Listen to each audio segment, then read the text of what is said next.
Hello, this is Aviation Blue Tech. Today I'm gonna reviewing these models that are from the July Aeroclassics release. In total, there are 8 models that I'm gonna be reviewing. I have the Avianca 321 Neo, two Avianca 321 Seal with the V2500 engines. I have the Alaska Airbus 321 Neo, the United Max 9, uh, and three Frontiers 320 Neos. Well, let's get the review started. First, we have the Avianca Airbus 321 Neo with the LEAP engine. This one was delivered in September of 2017. Registration number is November 759 Alpha Victor. I seen this one in Orlando, so it does the Bogota Orlando flight. Uh, it is a beautiful model. Um, like I mentioned before on my previous Aeroclassics review, um, they have done a good job with the way the engines look. I'm very happy with the mold. The lack of aerials, it I wish they had it, but I'd rather have a nice looking mold and model than actually have aerials, antennas and stuff, than having a plane with gigantic engines that doesn't look to scale. So they do a good job as far as the model itself. So I could I don't mind that it doesn't have the aerials, so it's I would highly recommend getting this one. I would give this one a 9 out of 10. Next, we have the Avianca Airbus 321 CO with the V2500 engines. Registration is November 570 Tango Alpha. This one mainly does the Salvador, Dallas, and West Coast flights, and also into JFK. It was delivered in April 2009. As far as the model, again, uh, looks very nice. Engines looks beautiful on the 2500 up to on there as scale. Um, it is the older 821 without the winglets, but it looks very nice, and I highly recommend getting these models because they will sell out. I give this one the same thing, a 9 out of 10, and I highly recommend getting it. Next, we have the Avianca Airbus 321 CEO uh, with the winglets. Registration is November 692 Alpha Victor. This one was delivered in February 2014.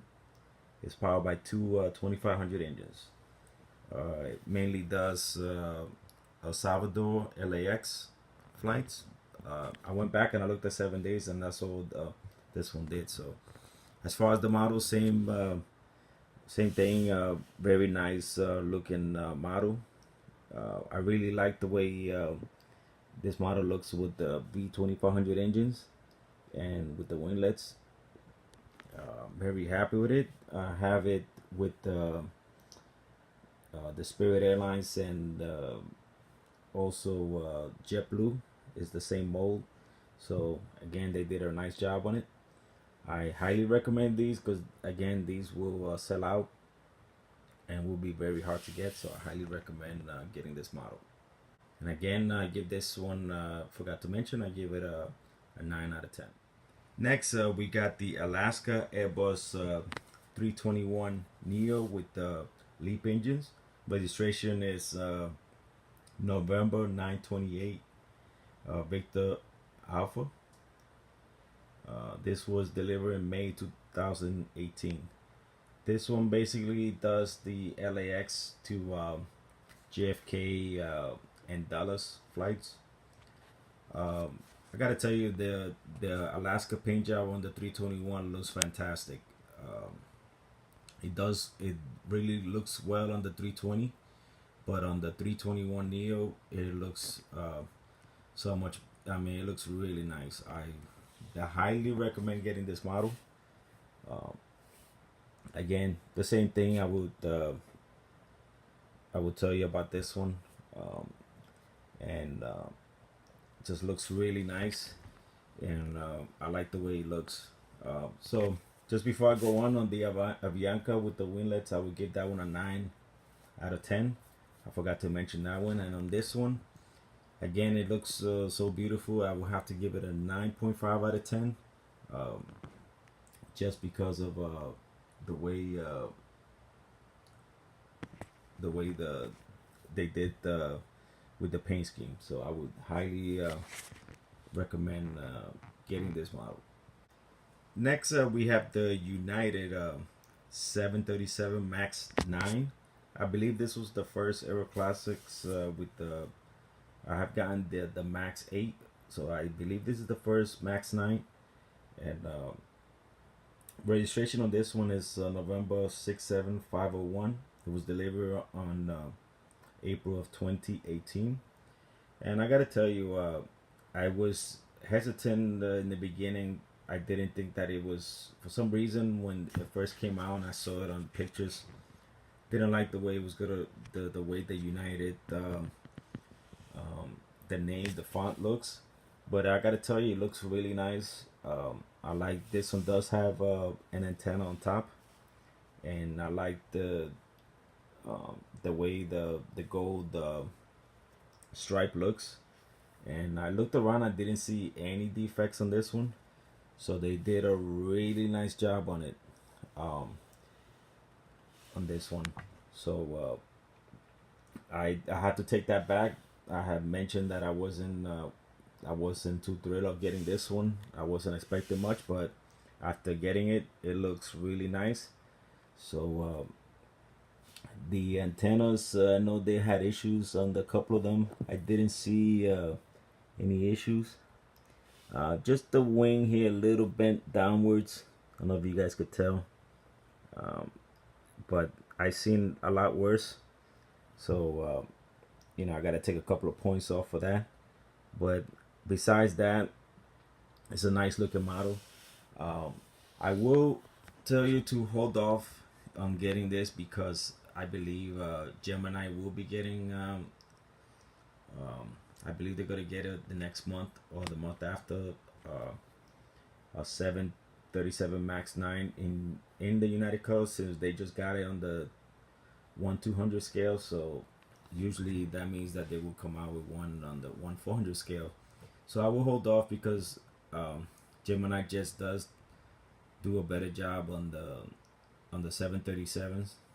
I like the mold on the Gemini, so I will hold off on getting it. But besides that, if you don't want to wait, just to give you a point, I would give this one an 8 out of 10, just because of the wings, kind of bent there a little bit. Next, we have the Frontier Airbus 320 Neo.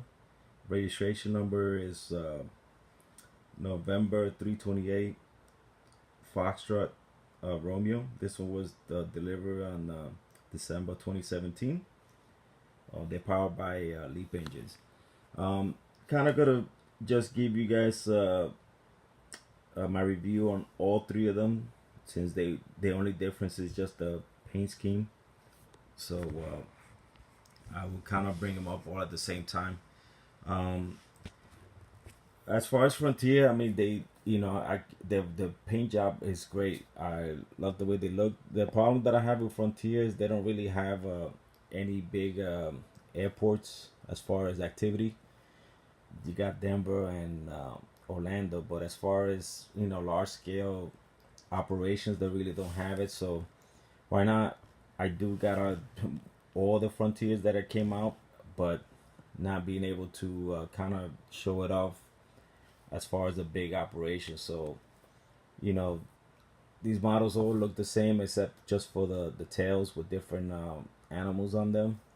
And I did have an issues with 2 out of the 3 models, which had the engines, and one of them, both engines were actually were off. They came on glue, and the other one had, and also that one had three.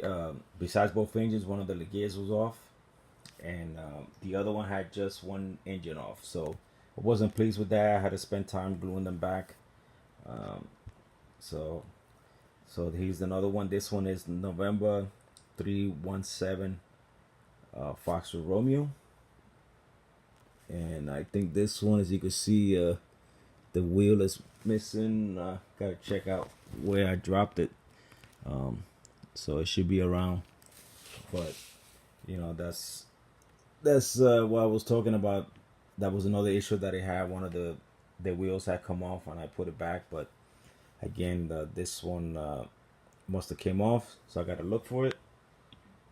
This one was delivered in November 2017, and the other one here is move it over a little bit. It's November 318 Foxtrot Romeo. This one was delivered in December of 2017. So again, if you have, as far as getting these models, if you have a couple of Frontiers already, I wouldn't really have to, wouldn't really get any more. If they do come out, I probably won't get any more of them because I already got plenty of them. And like I said, Frontier doesn't, as of right now, doesn't have a big operation. So, and I ran into those issues with 2 out of 3 models. So I will have to, I would give these 3 a 7.5 out of 10, just because it's kind of unacceptable to have those issues on the model. So that's my recommendation on these Frontier models. Well, this concludes this video review. I hope you guys enjoyed it. Stay tuned for the Orlando airport update, and also the Fort Lauderdale airport update. So until next time, take care.